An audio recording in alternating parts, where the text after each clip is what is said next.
अरे दिन में भेंट न होखे तो तू रात के मजा ला, दिन में भेंट न होखे तो तू रात के मजा ला, बरसात के मजा ला।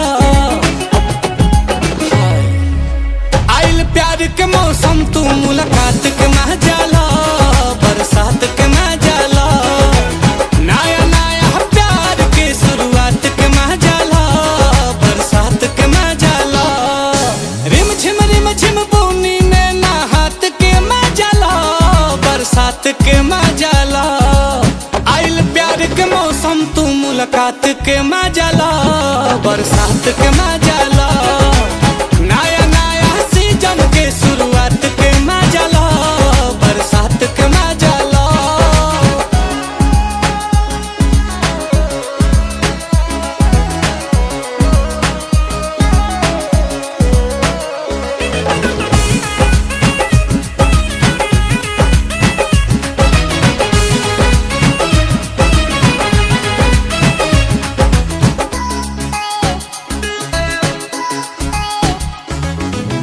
जानू तोहर पाता लेके आइल बानी छाता लेके तहरा से मिले।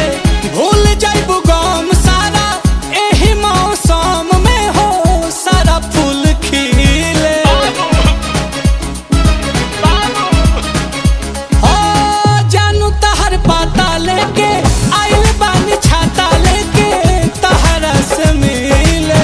भूल जाइबू गम सारा एही मौसम में हो, सारा फूल खिले।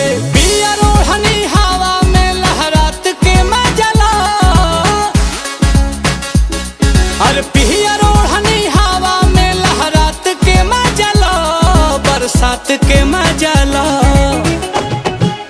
ए हो आइल प्यार के मौसम तू मुलाकात के मजा ला, बरसात के मजा ला। पहिला पहिला प्यार के शुरुआत के मजा ला, बरसात के मजा ला।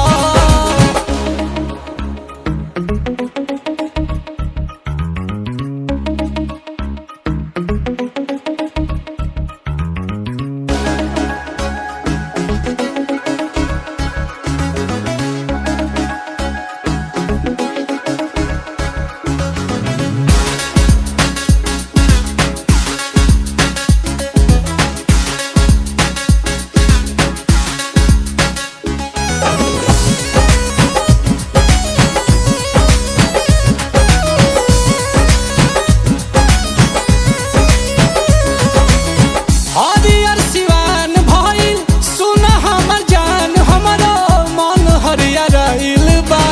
भीजल शरीर बाटे नहिया के डोरी में देहिया बन्हाइल बा। ओ हरियर सिवान भइल सुन हमर जान, हमरो मन हरियर बा। भीजल शरीर बाटे नहिया के डोरी में देहिया बन्हाइल बा। आंधी पानी बुनी झमझमात के मजा ला, मौसम तो देखो। अरे आंधी पानी बुनी झमझमात के मजा ला, बरसात के मजा ला। आइल प्यार के मौसम तू मुलाकात के मजा ला, बरसात के मजा ला। पहिला पहिला